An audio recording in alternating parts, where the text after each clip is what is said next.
Pastina may be the most kid-friendly pasta because it's small and comes in fun shapes. I'm gonna mix it with sauteed chicken and vegetables, then bake it with a cheesy Parmesan crust on top.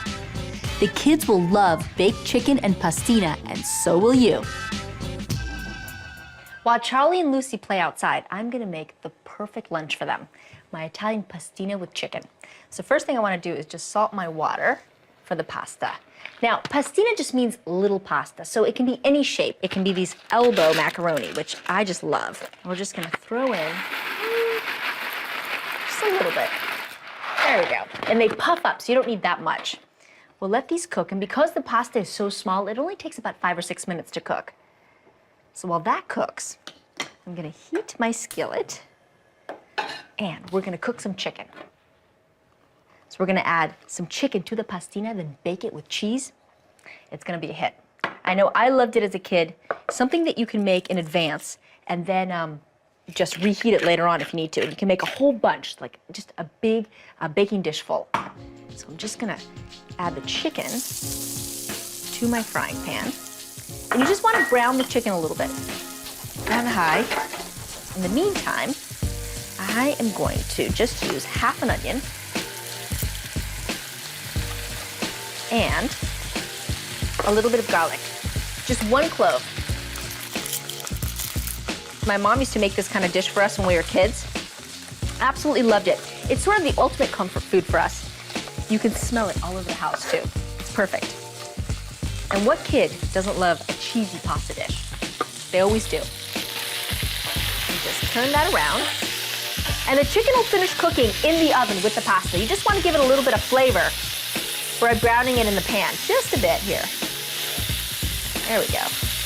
Then you just add the onions and the garlic, a little bit, and just saute that, just until the onions become soft and you can smell the garlic. It's really yummy. All right, while that cooks, it's time for me to grate all the cheese. So we're just gonna take the box grater and some mozzarella. Just a little bit more to go. Perfect. So now we've got the mozzarella, and let's see about the chicken. Chicken's just about ready, and let's check the pasta. The pastina should be ready, and you just want to cook it until a little bit under al dente.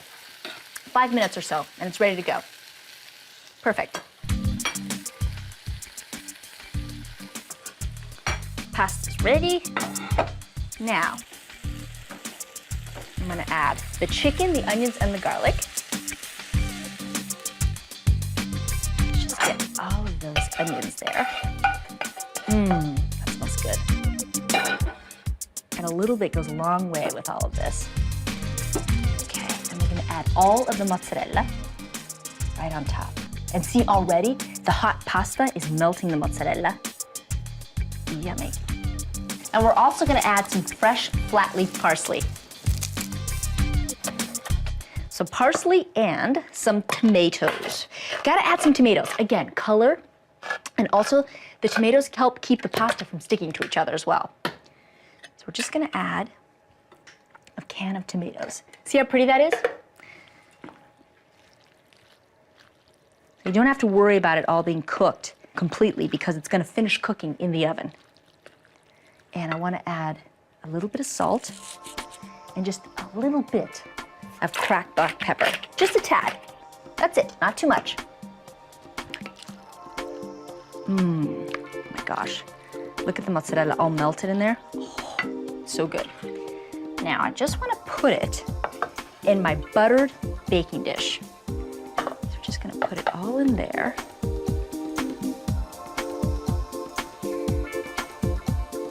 This is the secret on top. I use store-bought breadcrumbs.